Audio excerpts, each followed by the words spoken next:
In the annals of time, there are moments that define the course of human existence, chapters that illuminate our shared history. Today, we embark on a journey through the corridors of time, delving into the depths of the past to uncover the stories that have shaped our world. Join us as we unravel the tapestry of events, cultures, and civilizations that have left an indelible mark on our collective memory. Hello and welcome back to our YouTube channel. Before getting into the video, make sure to subscribe and hit the bell icon so you don't miss any future videos. Now without any further ado, let's get straight into it. In 1975, New York City found itself at the crossroads of a dual crisis, with severe implications for its social fabric and economic stability. The convergence of a profound fiscal crisis and a substantial increase in crime cast a long and daunting shadow over the city, leaving an indelible mark on its history. The New York City fiscal crisis of the mid-1970s stands as a stark reminder of the fragility of even the mightiest of metropolises when faced with the perfect storm of economic challenges and governmental missteps. This financial catastrophe, which had been brewing for years, finally reached its zenith in 1975, casting a looming shadow over the city that never sleeps. The crisis, characterized by a convergence of factors including mismanagement, mounting debt, declining revenue, and labor unrest, ultimately pushed New York City to the brink of bankruptcy. The roots of New York City's fiscal crisis can be traced back to a combination of factors that created a dire and unsustainable economic situation. One of the most significant contributors to the crisis was the city's astronomical debt load.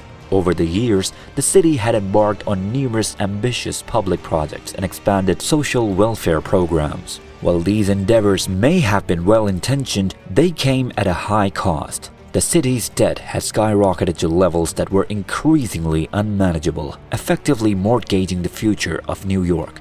Adding to the city's fiscal woes was a declining economic base. The manufacturing sector, which had long been a pillar of the city's economy, was eroding, leading to the loss of industrial jobs. This in turn resulted in a significant reduction in tax revenues, a primary source of income for the city. As the economic engine of New York City sputtered, its capacity to generate the necessary funds to maintain essential services and meet financial obligations weakened. The city's fiscal crisis was further exacerbated by a series of labor strikes, most notably those conducted by teachers and sanitation workers. These strikes disrupted essential public services, such as education and waste removal, and added immense financial strain to an already precarious situation. The consequences of these labor actions rippled throughout the city, exacerbating its financial fragility. The political landscape of the city during this period was marked by internal strife and inefficiency. Elected officials grappled with mounting debt, and their inability to implement effective policies to address the crisis only added to the city's woes. Mismanagement and a lack of decisive action aggravated an already dire situation. By 1975, New York City had found itself teetering on the precipice of bankruptcy. The city's credit rating had plummeted, and it was struggling to meet its financial obligations, including paying its employees and servicing its mounting debt. A situation that was once considered unimaginable, the bankruptcy of America's largest city now loomed as a stark possibility. As New York City faced the abyss of bankruptcy, it was the state of New York and the federal government that extended a lifeline. They stepped in with a financial bailout package that would prevent the city from plunging into the depths of insolvency. However, this bailout came with stringent conditions and oversight, including the establishment of the Emergency Financial Control Board. This oversight body wielded significant influence over the city's finances, imposing strict fiscal discipline and budgetary controls. The legacy of the 1975 fiscal crisis in New York City was profound and enduring. While the bailout averted bankruptcy, it marked a turning point in the city's financial management. New York City would spend years grappling with the consequences of this financial intervention. The lessons learned from this tumultuous period led to a more conservative and responsible approach to fiscal matters, eventually setting the stage for the city's economic resurgence in the late 20th century.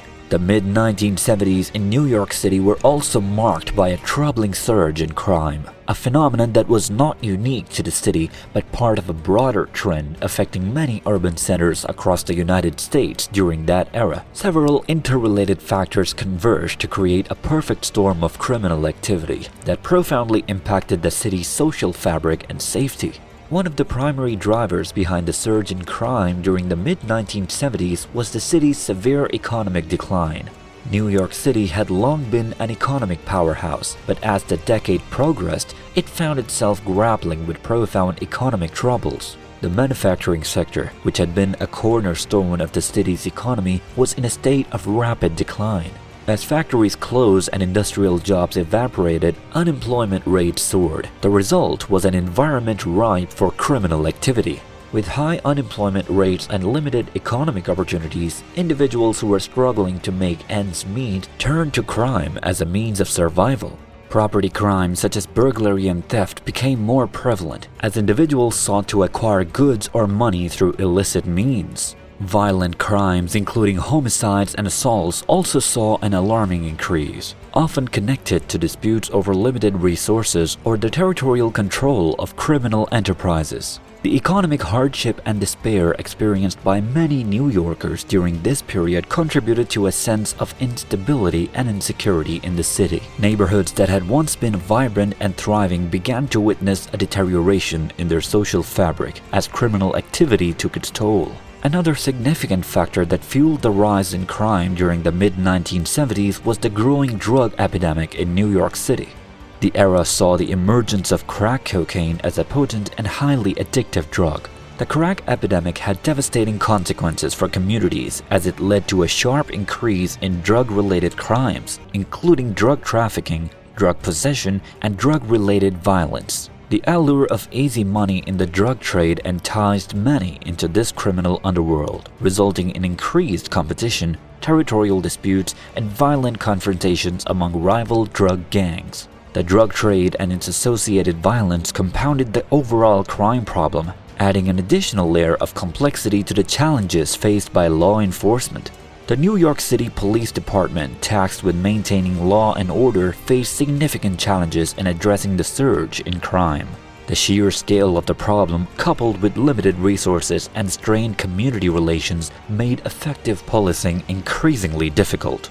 The police force was stretched thin as it struggled to respond to the escalating crime rates across the city.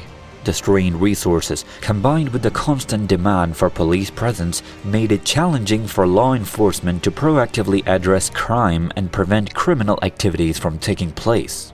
Community relations with law enforcement also suffered during this period. High crime rates, coupled with perceived police overreach and abuse of power, created a sense of mistrust and tension between the police and the communities they served. This strained relationship hindered effective community policing efforts and made it more difficult for the police to gain the cooperation and support of residents in their efforts to combat crime. The surge in crime that New York City experienced during the mid-1970s was a complex and multifaceted issue. It was rooted in the economic decline of the city, the proliferation of the crack cocaine epidemic, and the formidable challenges faced by law enforcement. The combination of these factors created an environment of insecurity and fear for many residents, leaving an enduring impact on the city's social and economic landscape. However, it is important to note that over time, New York City would embark on a transformative journey to address these challenges and ultimately reduce crime rates, leading to a safer and more vibrant urban environment in the decades that followed. These efforts laid the groundwork for the city's eventual recovery and resurgence in the latter part of the 20th century and beyond, reaffirming its status as a global economic and cultural hub. As we conclude our expedition into the pages of history, we are reminded that the echoes of the past continue to resonate in the present, guiding our future. These stories, these footprints left by those who came before us, serve as a testament to the enduring human spirit, the pursuit of knowledge, and the relentless quest for a better world. May the lessons of history inspire us to craft a future enriched by the wisdom of the ages. For the chapters we write today become the history of tomorrow. Thank you so much for watching this far. Let us know your thoughts in the comments below. We would love to hear from you.